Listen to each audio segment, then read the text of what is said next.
우리에게 주시는 하나님의 말씀을 같이 함께 보도록 하겠습니다. 말씀은 본문이 세 군데인데요. 갈라디아서 5장 22절 23절, 요한복음 13장 34, 35절, 그리고 고린도전서 13장 1절에서 3절 말씀이 되겠습니다. 오늘은 저와 여러분 같이 화면을 보시면서 한 절씩 교독하시고 그리고 마지막 절은 같이 합독하도록 하겠습니다. 제가 먼저 읽겠습니다. 오직 성령의 열매는 사랑과 희락과 화평과 오래 참음과 자비와 양선과 충성과 온유와 절제니 이 같은 것을 금지할 법이 없느니라. 새 계명을 너희에게 주노니 서로 사랑하라. 내가 너희를 사랑한 것 같이 너희도 서로 사랑하라. 너희가 서로 사랑하면 이로써 모든 사람이 너희가 내 제자인 줄 알리라.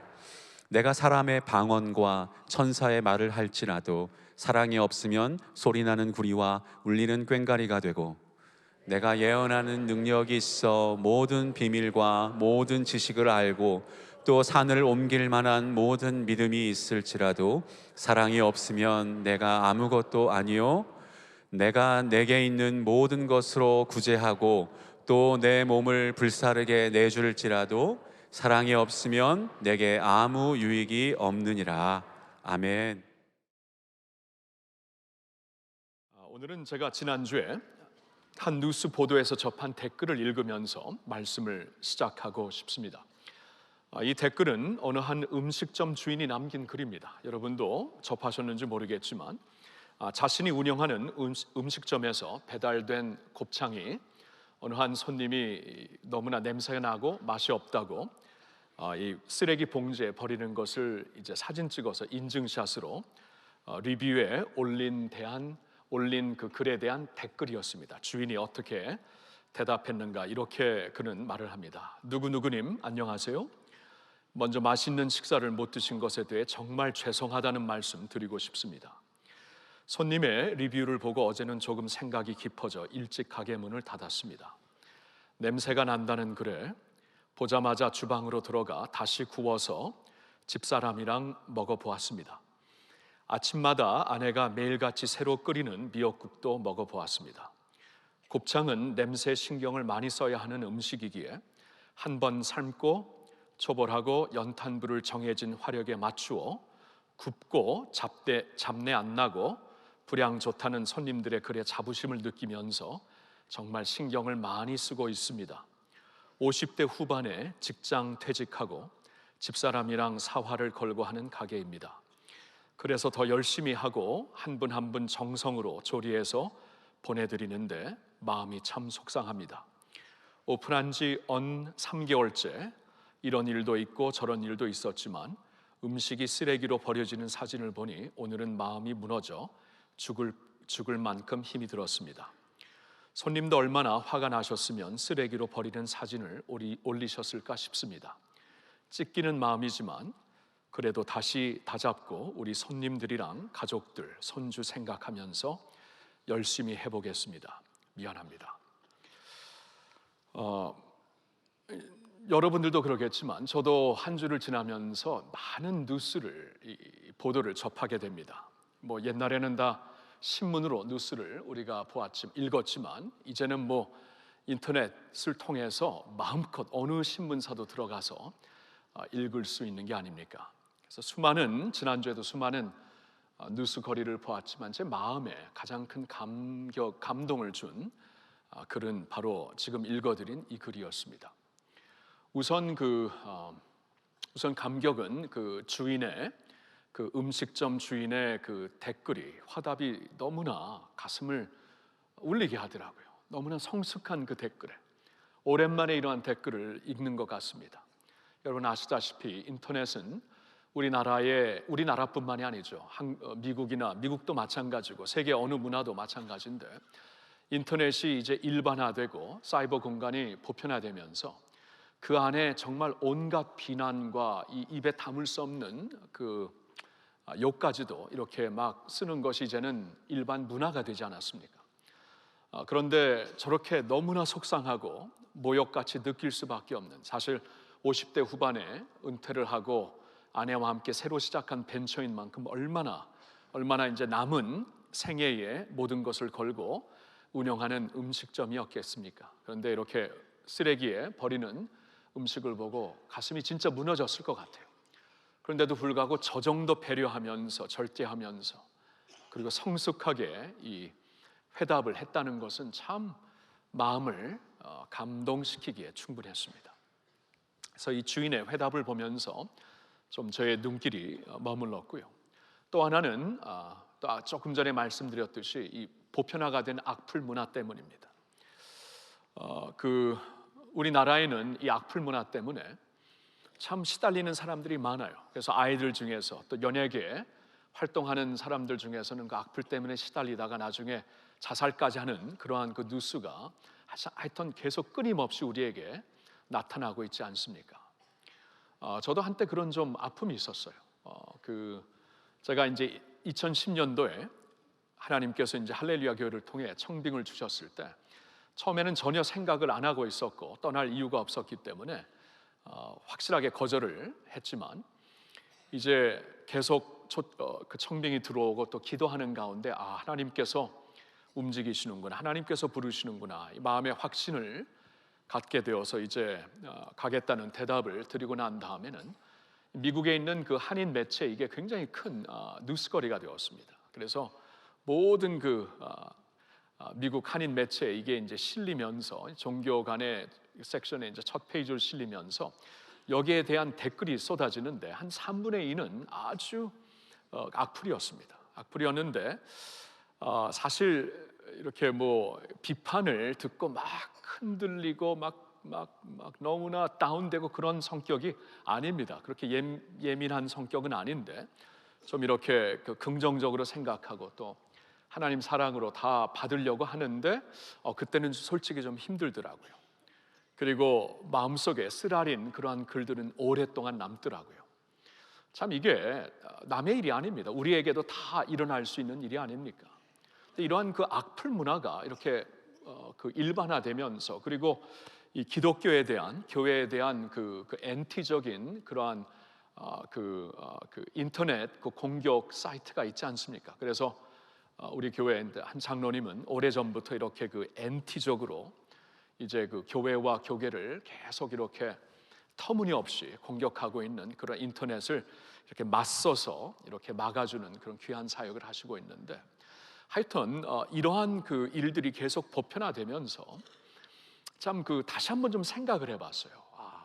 왜 이렇게 되는 것인가?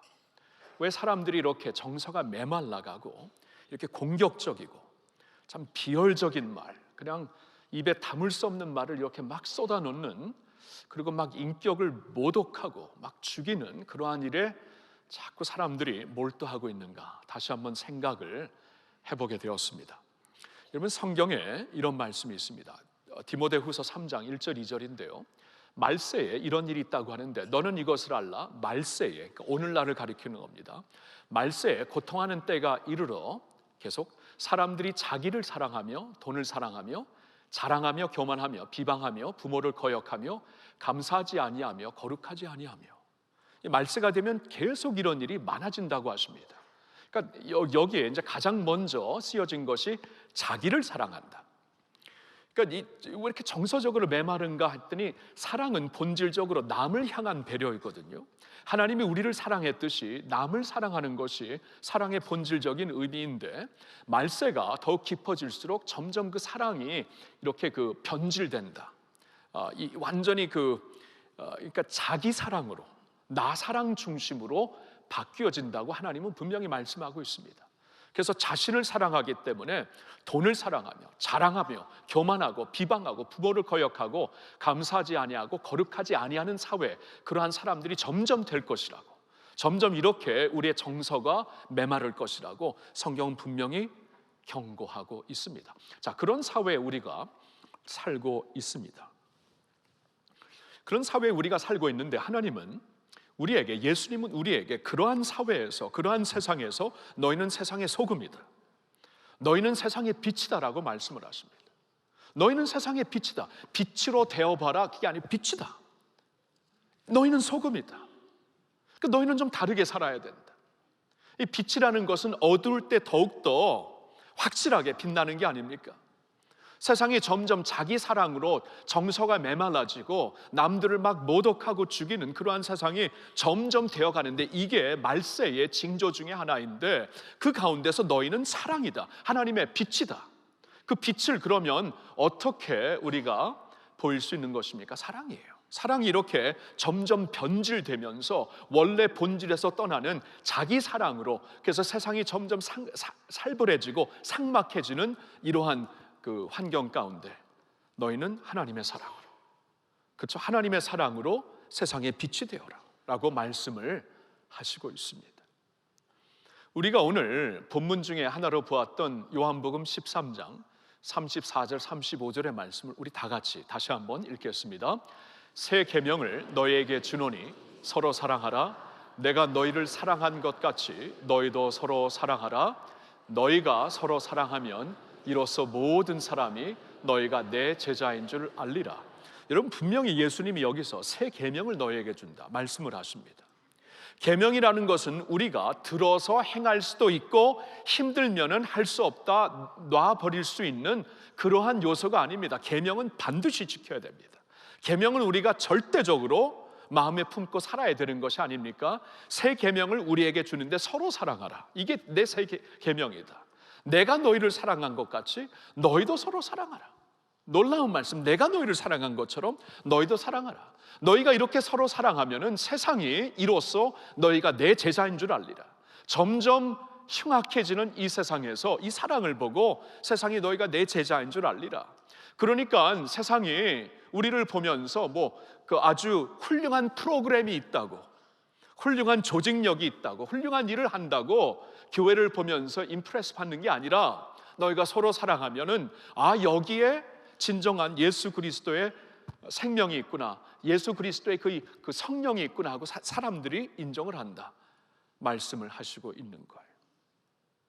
새 계명을 준다. 자, 그런데 사랑이라는 것이, 이것이 사랑인데, 새 계명이 사랑인데, 이 사랑이 우리가 결단한다고 되던가요? 우리가 이제부터는 나는 사랑하며 살아야 되겠지, 하나님 나 이제 사랑하며 살겠습니다 하고 결단을 한다고, 마음을 먹는다고 사랑하는 사람들이 되던가요? 여러분, 아닙니다. 그렇죠? 물론 결단을 하면은 어느 정도는 좀 우리가 더 참고 사랑하며 살 수 있겠지만 어디까지나 이것은 한계가 있습니다. 왜냐하면 우리는 환경에 자꾸 영향을 받고, 그렇죠? 상황에 영향을 받고 있기 때문에 업앤다운이 심해요. 그래서 사랑할 때는 사랑을 받으면 사랑을 많이 주지만 계속 내가 공격을 받으면 나도 거칠어지는 것이 인간의 솔직한 모습이 아니겠습니까? 그렇죠? 우리가 사랑을 해야 되겠구나 결단을 한다고 우리가 사랑하는 사람들이 되는 게 아니에요. 근데 예수님은 어떻게 이 계명을 우리에게 주시는 것일까요? 우리가 지켜도 되고 안 지켜도 되는 그러한 요소가 아니라 계명으로 절대적으로 지켜야 되는 계명을 주시면서 불가능한 것을 우리에게 계명을 주시는 것일까요? 이건 불가능한데 저 친구 보니까 절대로 못할 것 같은데 그래도 계명으로 한번 줘보자, 이러실 주님이 절대로 아니잖아요. 가능하실 것을 알고 계명으로 주신 것입니다. 그러면 이것을 어떻게, 무엇으로 가능하게 하시는 것인가? 이게 성령입니다. 성령님께서 하시는 것이에요. 왜냐하면 요한복음 13장에 서로 사랑하라는 이러한 계명을 주시면서 요한복음 14장, 15장, 16장에 성령에 대한 말씀을 주십니다. 이제 너희에게 성령이 오신다. 이제는 성령 세대가 열린다. 성령이 오셔서 너희와 함께 하실 것이며 보혜사로 오신다. 그가 너희 안에 거하시면서 너희 안에서 역사하시는 성령님이 너희를 변화시킬 것이다. 너희를 새롭게 하실 것이다 라고 예수님께서 이제 성령이 오실 것을 아시고 성령의 사람들이 되실 것을 아시고 이 말씀을 우리에게 주셨다는 것이에요. 자, 금년의 표가 오직 성령으로입니다. 이것이 그냥 표로만 남지 않고 이것은 우리가 좀 이렇게 성령의 사람들로 우리가 좀 새롭게 일어날 수 있도록, 성령 충만한 교회로 우리가 새롭게 일어날 수 있도록 우리의 결단과 기도와 주님 안에서의 소망이 담겨있는 그러한 주제가 아닙니까? 그렇죠? 그래서 우리가 성령에 대해서 아는 것으로 끝나서는 결단코 안 됩니다. 성령을 체험을 해야 돼요. 성령을 우리가 알아야 돼요. 성령을 알아가야 되는데 알아간다는 것은 그분이 우리 안에서 역사하시는 열매를 갖고 산다는 것이에요. 그렇죠? 성령이 오셨다면은 그분의 열매, 그 열매 중에 사랑이 제일 먼저라는 것을 여러분 꼭 기억하셔야 됩니다. 우리가 또 읽었던, 우리가 같이 보았던 그 본문 중에 갈라디아서 5장 22절, 23절 다시 보면은 오직 성령의 열매는 성령이 보혜사, 카운슬러로 우리에게 오시어서 우리 안에 거하시는 분이라면 그분이 우리 안에 열매를, 새로운 열매를 일으키시는데, 새로운 성품, 우리 안에 변화를 일으키시어서 성령의 성품으로, 주님의 성품으로 우리를 새롭게 하시는데, 첫 번째 열매가 사랑이다, 사랑이다라고 말씀을 하시는 거예요. 이게 첫 번째 열매입니다. 여러분, 우리가 어느 정도 예수를 믿고 이제 말씀을 아는 사람들이라면 성령님을 다 사모합니다. 다 사모하는데 얼마나 모순인가를 좀 제가 말씀을 드릴게요. 성령님을 이렇게 사모하는데 성령님이 오시어서 우리에게 첫 번째 이루시는 열매가 사랑이에요. 이게 첫 단추입니다. 이 첫 단추를 제대로 끼지 못하면은 어떻게 우리가 성령의 사람이 될 수 있을까요? 자, 제가 이제 드리는 포인트는 이거예요. 우리가 하나님께서 우리에게 주신 새 계명을 타협하며 산다는 거예요. 타협하며. 사랑할 사람이 있고 사랑하지 못할 사람들이 있어. 할 수 없지. 할 수 없지. 근데 너의 원수도 사랑하라 라고 말씀하셔. 그게 어떻게 가능해? 원수만큼은 사랑할 수 없지. 그리고 우리가 보통 주님의 이 말씀을 타협을 해요. 타협을. 그냥 내 사랑은 여기까지 충분히 이해하실 거야. 그 외에는 사랑할 수 없어. 그렇죠? 보통 이렇게 우리가 살지 않습니까? 근데 그게 성령과 함께 사는 삶과 얼마나 모순이 되어요. 얼마나 모순이 되어요. 성령의 첫 열매가 사랑인데 첫 열매부터 우리가 타협하며 살면서 어떻게 성령의 사람이 됩니까? 어떻게? 여러분, 고린도전서 13장도 우리가 읽었는데요, 참 충격적인 말씀을 주십니다. 제가 이제 한 절씩 읽으면서 설명을 드릴게요. 내가 사람의 방언과 천사의 말을 할지라도, 보세요, 사람의 방언, 그러니까 모든 아주 유식하고 감동적이고, 천사의 말이라는 것은 사람들을 그냥 마음을 사로잡을 수 있는 그러한 웅변력이 있고 그러한 설교에, 가르침에 재능이 있을지라도 사랑이 없으면 소리나는 구리와 울리는 꽹과리다. 하나님 귀에는 이건 진짜 듣기 거북한 말이에요. 우리 안에 사랑이 없는데 아무리 하나님의 말씀을 전한다고 해도 사랑이 없으면 주님께서 이건 시끄러운 소리다라고 말씀을 하신다는 겁니다. 2절을 볼까요? 내가 예언하는 능력이 있어 모든 비밀과 모든 지식을 알고 또 산을 옮길 만한 모든 믿음이 있을지라도 사랑이 없으면 내게 아무것도 아니에요. 보셨나요? 이 예언이라는 것은 하나님께서 주시는 하늘의 통찰력으로 이 모든 비밀과 지식으로 말하는 것이에요. 그러한 예언할 수 있는 능력이 있고 산을 옮길 만한 믿음이라면 얼마나 엄청난 믿음입니까? 훌륭한 믿음입니까? 그런 것이 있을지라도 사랑이 없으면 내게 아무것도 아니다. 영어로 보니까 I am nothing. 나는 아무것도 아니다. 하나님 앞에서 아무것도 아니다. 그러한 믿음으로, 여러분, 그 산상수훈에 보면 예수님의 첫 설교인 산상수훈, 마태복음 7장에 보면은 사람들이 마지막 날에 주님 앞에 섰을 때 주여 주여, 우리가 평생 주님을 믿고 섬겼는데 주님께서 나 너 모른다, 주여 주여 하는 자마다 하늘나라에 가는 거 아니다. 이 말씀을 하는 거예요. 아무것도 아니다. 아무것도 아니다. 그거 있잖아, 진짜 믿음으로 한 거 아니야. 그거 있잖아, 진짜 예언 아니었어. 사람들은 그렇게 받았는지 모르지만 이건 아무것도 아니어서라고 하나님이 말씀하신다는 거예요. 3절을 봅시다. 내가 내게 있는 모든 것으로 구제하고 또 내 몸을 불사르게 내줄지라도, 여러분, 내 모든 것을 가지고 구제한다는 것은 이건 보통 믿음이 아니죠. 보통 사랑이 아니죠. 인간적인 그 차원에서 봤을 때 보통 사랑이 아니죠. 또 내 몸을 불사를 수 있을 정도로 헌신할 수 있는, 희생할 수 있는 사람일지라도 사랑이 없으면 아무 유익이 없다. 하나님께서 인정을 안 하신다는 거예요. 하나님께서, 그러니까 유익이 없는 거예요. 마지막에 여러분, 사랑이 어느 정도냐면 이 정도입니다. 사랑이 왜 절대적인지는 알겠죠. 절대적이에요. 이거 없으면 아무것도 아닙니다. 자, 그래서 우리가 진정 하나님의 사람들이 되고 성령의 사람들이 되려면은 어디서부터 시작하는 건가? 내면의 변화인데, 내면의 변화의 첫 번째 열매가 사랑이라는 거예요. 사랑. 이렇게 메마른 정서, 아주 날이 갈수록 삭막해지는 그러한 사이버 공간에 우리 다 안에 있어. 이제는, 그렇죠? 마음이 다 그 안에 있는데, 이러한 세상에서, 이렇게 삭막하고 살벌한 세상에서 과연 주님의 빛이 어떻게 될 것이고, 주님의 소금 역할을 어떻게 할 것이고, 예수 그리스도의 제자라는 것을 어떻게 우리가 보일 것인가? 하나님의 사람, 성령의 사람이 아니면은 불가능해요. 그냥 우리가 종교 생활하는 것이고, 사람들이 그냥 교회 댕기는구나, 옛날 말로 교회 댕기는 사람들. 근데 그리스도의 제자라고는 인정 못한다는 거예요. 사랑이 없으니까. 근데 사람들이 인정 못하는 것에서 끝나면은 다행인데, 하나님이 인정을 안 하세요. 하나님이. 보통 일이 아니죠, 그렇죠? 그래서 우리가 이제 성령으로 변화를 받아야 돼요. 성령으로 변화를 받아서 이 사랑의 열매를 갖고 살지 아니하면 진짜 아무것도 아닙니다.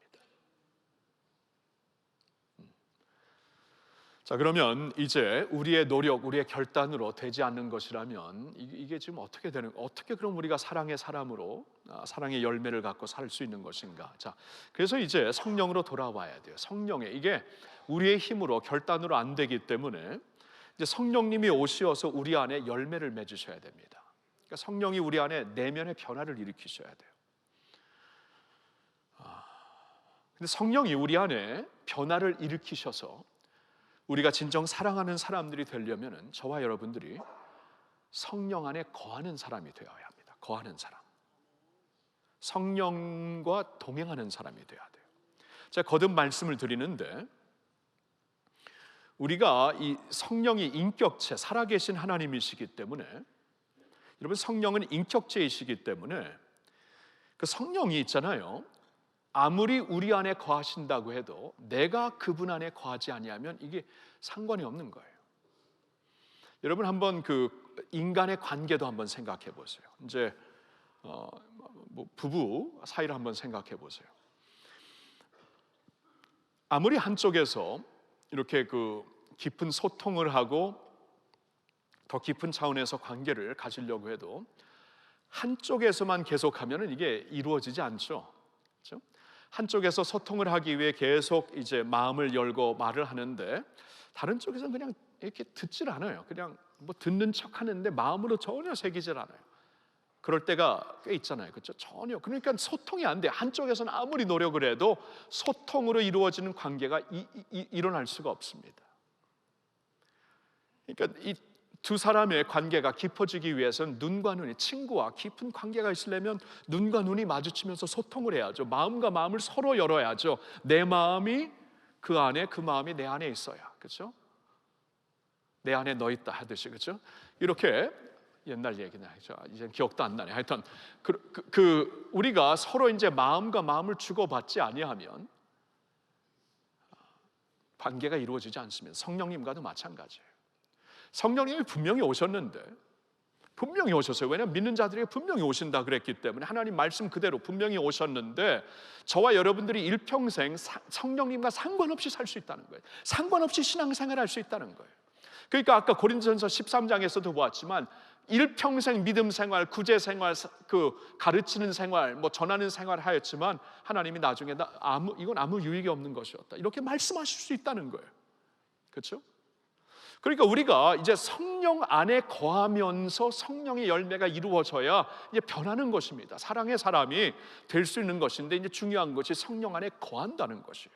자, 이것을 예수님께서 포도나무 비유로 이제 설명을 하시는데, 우리가 잘 아는 요한복음 15장의 포도나무 비유에서 이런 말씀을 하십니다. 내 안에 거하라, 나도 너희 안에 거하리라. 가지가 포도나무에 붙어있지 아니하면 스스로 열매를 맺을 수 없음같이, 스스로 열매 못 맺는다고 말씀하시죠. 너희도 내 안에 있지 아니하면 그러하리라. 나는 포도나무요 너희는 가지라. 그가 내 안에 내가 그 안에 거하면 사람이 열매를 많이 맺나니 나를 떠나서는 너희가 아무것도 할 수 없습니다. 자, 분명히 말씀하시죠. 자, 열매예요. 성령의 열매로 이루어지는 변화인데 그 열매가 이루어지려면 우리가 그 안에 붙어 있어라. 내 안에 거하라.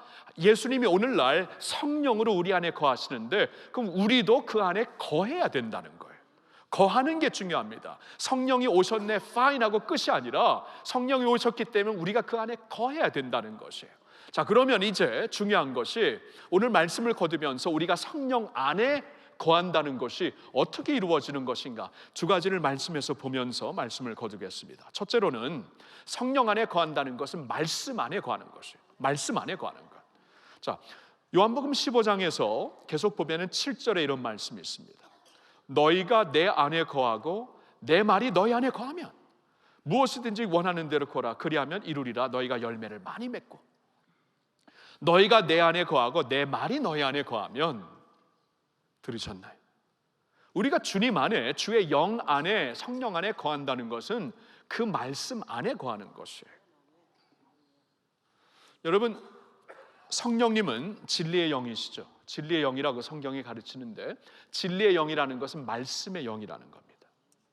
그러니까 우리가 말씀 안에 거하면은 진리의 영 안에 거하는 것이고, 말씀의 거함을 통해서 성령 안에 거하면서 성령의 열매가 우리 안에서 열매를 많이 맺게 되리라. 그렇죠? 이 말씀 그대로 되는 것이에요. 말씀 안에 거하라.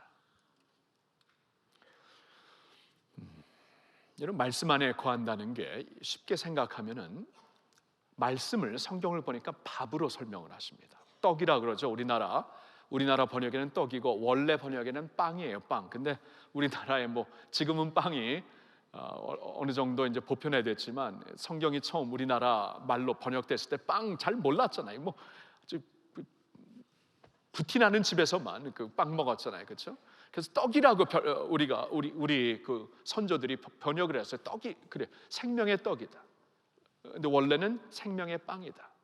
living bread. 오늘날로 다시 말하면 밥이에요. 밥. 생명의 밥이다. 그러니까 하나님의 말씀 밥이라는 거예요. 밥처럼 먹으라는 거예요. 밥처럼. 여러분, 밥을 안 먹으면 힘이 없어요. 이런 밥힘 그러죠. 밥힘. 쌀 힘인가요? 밥힘인가요? 뭐 하여튼 그러시더라고요. 쌀 힘인가요?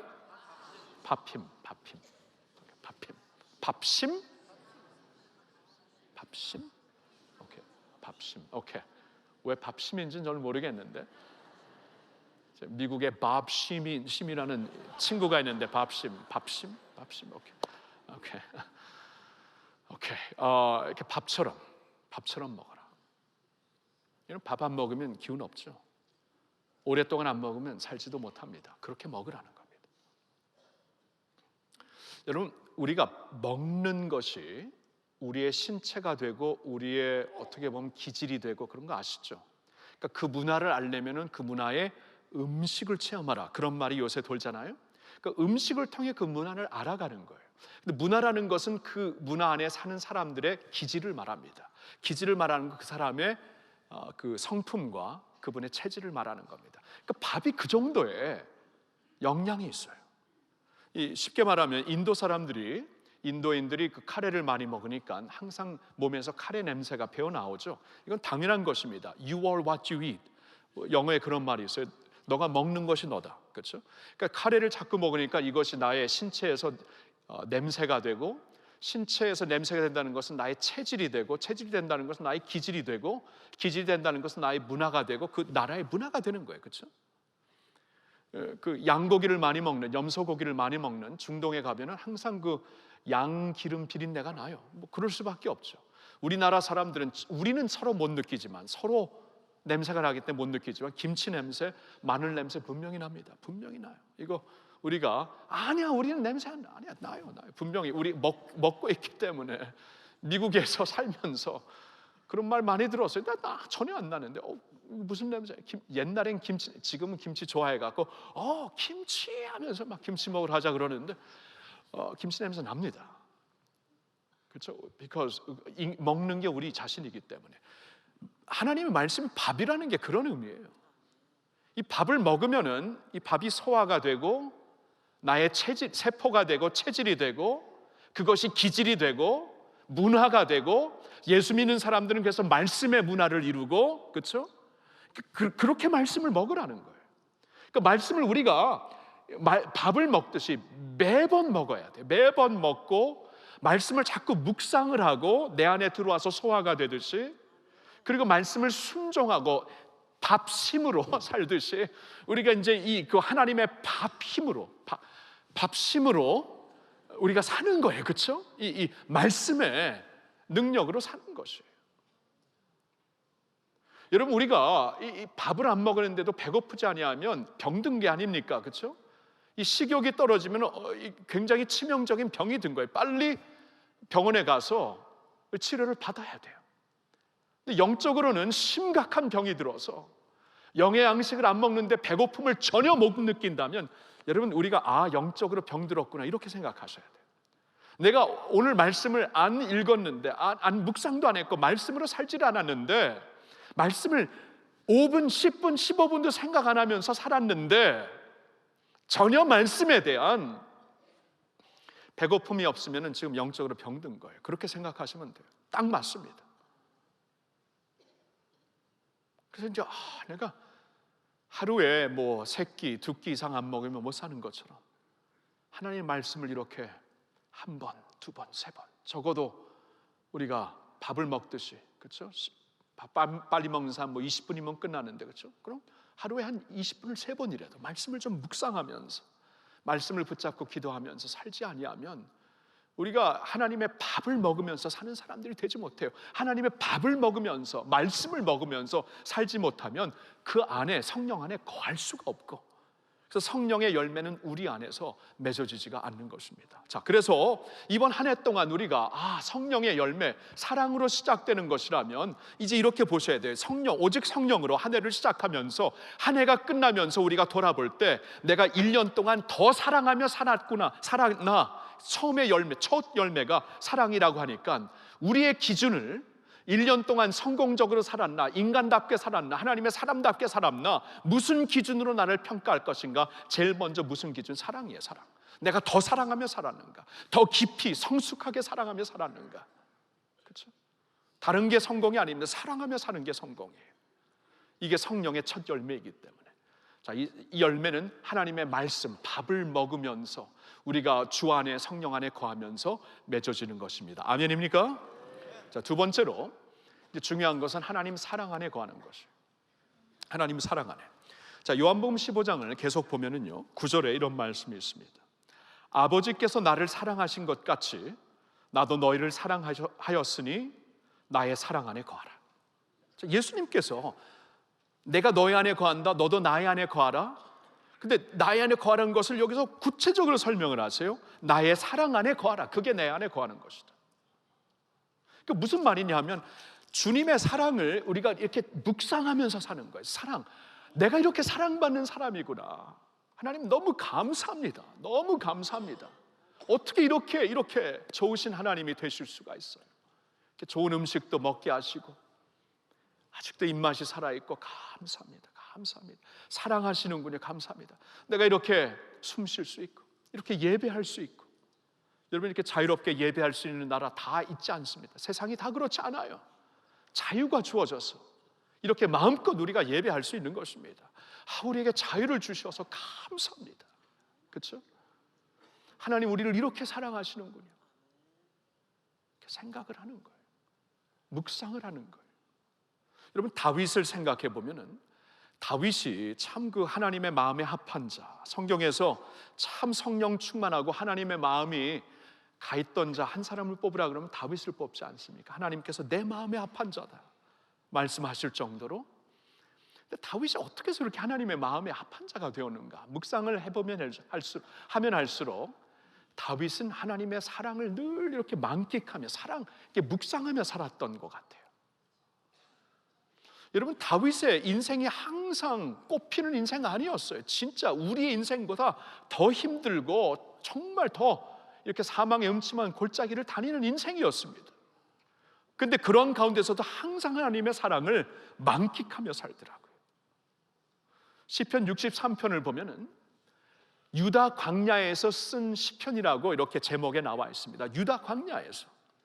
여러분, 다윗의 인생을 보면은 유다 광야로 나갔던 적이 두 번 있어요. 한 번은 사울 왕에게 질투를 받아갖고 질투의 대상이 되어서 사울 왕이 그를 막 죽이려고 했을 때, 뭐 이스라엘의 다음 왕으로 이미 기름 부음을 받았으니까 사무엘 선지자한테 이놈 죽여야 되겠다면서 막 쫓아가니까 다윗이 이 유다 광야로 광야 생활을 하잖아요. 떠돌이 생활을 하잖아요. 그때 광야 생활을 했고, 두 번째는 언제냐면 아들 중에 압살롬이라는 자가 반역을 일으키고 아버지의 왕권을 빼앗았을 때 할 수 없이 광야로 쫓김을 받습니다. 자, 시편 63편은 둘 중에 어느 상황에서 유다 광야로 간 것인가 우리에게 설명은 안 하고 있지만, 어느 상황이든지 무척 힘들고 하루하루가 버겁고 내일의 내 생명이 보장되지 않는 상황이었어요. 그 가운데 광야에 나갔던 것입니다. 그렇죠? 근데 그 광야에 가서 다윗이 놀라운 것을 발견합니다. 시편 63편 3절에 보니까 주의 인자가 생명보다 나으니, 생명보다 나은 하나님의 인자하심, 하나님의 사랑을 발견하게 돼요. 이거 참 놀라워요. 이 광야는 삭막한 곳입니다. 위험한 곳입니다. 아무것도 없는 곳이에요. 그래서 어떻게 보면 거룩한 곳입니다. 하나님을 만날 수 있는 곳이에요. 아무것도 없기 때문에, 지금까지 나를 지탱해주고 있는 모든 것이 사라진 곳이기 때문에, 지금까지 나의 생각을 뺏어버리는 여러 방해가 다 없어진 곳이기 때문에 삭막한 곳이고 위험한 곳이지만 거룩한 곳, 하나님을 만날 수 있는 곳이에요. 그래서 광야에서 많은 역사가 있는 것인데, 지금 다윗이 내일 내 생명이 보존될까, 내일이 보장되지 않는 그러한 상황 가운데 지금 광야에 처해 있는 그 모습 그대로였습니다. 그의 인생이 지금 그때에. 근데 바로 그때 궁정에서는 다른 일로 방해를 받아서 이걸 미처 못 깨달았는데, 모든 것이 사라지고 오직 하나님만 의지할 수밖에 없는 광야에 가서 생명보다 귀한 하나님의 인자가 있구나, 이게 생명이구나, 하나님이 나를 이토록 지금 광야에 너무나 나 자신이 처량하고 안타깝고, 근데 생각해보니까 하나님의 사랑으로 지금까지 살았지. 하나님의 사랑으로 진짜 이름 없는 집에서 이름 없는 막내가 이스라엘의 왕이 되고, 하나님의 사랑으로 이 위험이 있을 때마다 전쟁에서 이길 수가 있었고, 생각해보니까 하나님의 사랑이 너무나 위대한 것이, 광야에서 주의 인자하심이 생명보다 나오니 이게 생명이구나, 이게 사는 것이구나, 하나님의 사랑을 만끽하면서 하나님의 사랑을 받아들이면서 그 사랑을 묵상하는 가운데 하나님 안에 거했고 성령 안에 거했던 것이에요. 여러분, 하나님이 여러분 사랑하시는 거 아세요? 이렇게 오늘 이 자리에 나와 있는 것, 이 숨 쉬고 이렇게 서 있고, 하나님 너무 감사해요. 어떻게 이렇게 나한테 You're so good to me, 어떻게 이렇게 선하실 수가 있나요?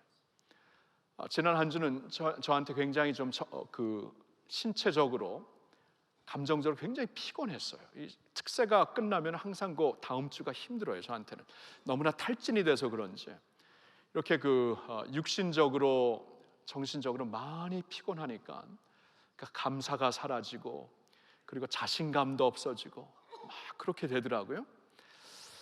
그러는 가운데 이렇게 쭉 하나님의 도우심을 찾고 있는데 사랑을 깨닫게 하더라고요. 하나님이 나 같은 사람 너 같은 질그릇을 하나님께서 이렇게 나 같은 질그릇 하나님이 사랑하셨구나. 사랑을 생각하면서 너무나 이 감격이 생겨요. 다시 감격, 하나님의 사랑을 기억하면서 제가 이제 어려서부터 운동을 좋아하고 요사이도 50대 후반인데 농구를 우리 청년들하고 하는데요, 하고 나면은 이 무릎이 아파가지고 집에 가서 한 30분 동안 맨솔레담을 발라야 돼요. 끙끙대면서 30분 동안 발라야 돼. 아내가 웃겨서 죽으려고, 저러면서 왜 저렇게 죽겠다고 그러면서 저렇게 맨솔레담만 바르고 있는, 맨솔레담 뭔지 아세요? 안티프라민 같은 거 옛날에 하여튼 뭐 뜨겁게 하는 건데 그걸 계속 바르고 뭐 저러고 있나. 저도 막 씩씩 왜 이렇게 몸이 이제 아파져 갖고 좋아하는 운동도 못 하고. 근데 반대로 생각해봐요. 50대 후반에 청년들하고 농구할 수 있는 사람 몇 명 있냐, 그렇죠? 그런 목사님들 몇 명이. 그러니까 너무나 감사해, 너무나 감사해. 그러니까 하나님의 사랑이 너무나 감격스러운 거예요. 너무나 감격스러워. You're so good to me. 그렇죠? 여러분, 참 이게 인생을 살면 살수록 우리가 이제 나이가 들면 들수록 우리 선배님들, 그렇죠? 인생의 이 성숙함이 무엇일까 생각해 보면 하나님의 사랑을 감격하며 사는 것이더라고요. 사랑을 감격하며, 그리고 마지막 순간에 임종 자리에서 가장 큰 사랑, 나를 이제 주님의 품에 안겨주시는 그 사랑을 만끽하면서 평생 살다가 주님께로 가는 것입니다. 맞습니까? 그렇죠? 그러니까 이 사랑을 묵상하며 사는 거예요. 내 안에 거하라. 어떻게 이 인생을 살면서 너무나 힘들고 아프고 두렵고 떨리고 자신감 없어지고 자신이 처량하게 보여지고 그러한 상황, 그러한 광야에서, 그 광야에서 진짜 볼 수 있다. 이 도시의 스모그가 다 없어지고 광야의 맑은 하늘에서 볼 수 있는 달이 있고 별이 있듯이, 파란 하늘이 있듯이 거기서 맑게 보이지는 하나님의 모습이 있는데, 하나님의 인자하십니다. 주의 인자하심이 생명보다 나은 줄로 믿습니다. 이게 생명이에요. 이게 생명. 그러니까 이 하나님의 사랑을 만끽하고 묵상하고 그 사랑 안에 거하며 감사하며 사는 것이 주 안에 거하는 것이고 성령 안에 거하는 것이에요. 성령 안에 거하다 보면 그 열매가 우리 안에 맺힙니다. 그래서 다윗을 보세요. 여러분, 지금 광야에 그렇게 쫓김을 받았지만 보복을 하던가요? 사울 왕에게 보복을 하던가요? 압살롬에게 보복을 하던가요? 아닙니다. 도리어 축복을 하잖아요. 사랑의 열매가 맺는 것이에요. 이 광야에서 하나님의 사랑으로 가득 채워지니까 그게 성령이 우리 안에 거하시면서 내가 성령 안에 거하시는 것이고, 그 사랑 안에서 내가 이제 또한 사랑의 감동과 감격을 받아 사랑의 열매를 자꾸 맺으면서 보복할 수 없는 사람들까지도, 원수들까지도, 하나님 말씀하신 대로 원수들까지도 사랑하며 살 수가 있게 되는 것입니다. 사랑하는 성도 여러분, 여기서부터 시작해야 되겠죠. 이게 예수님이 우리에게 주신 새 계명이라고 말씀하십니다. 성령님의 첫 열매입니다. 여기서부터 시작되어야 성령의 사람들로 우리가 일어날 수 있습니다. 성령의 사람들, 사랑에 충만한 사람들이 되시기를 예수님의 이름으로 축원합니다. 아멘. 기도합시다. 고마우신 주님, 우리가 주님 안에 거하면서 성령 안에 거하게 하옵시고, 성령님과 함께 동행하는 가운데 성령의 열매로 변화되는 사람들 되게 하여 주시옵소서. 아버지, 주 안에 거하는 것은 말씀 안에 거하는 것이고 하나님의 사랑 안에 거하는 것이라고 알려주시니 감사합니다. 이제 더욱더 우리가 말씀을 밥처럼 먹고 그 밥이 내 안에 들어와 내 체질이 되고 기질이 되고 성품이 되고 또 우리를 통해 이루어지는 거룩한 문화가 되게 하여 주시옵소서. 하나님, 우리 또한 하나님의 사랑을 많이 만끽하며 살게 하시어서 그 사랑에 충만한 감동과 감격으로 살게 하여 주시옵소서. 하나님 사랑합니다. 성령님 사랑합니다. 감사합니다. 예수님의 이름으로 기도합니다. 아멘.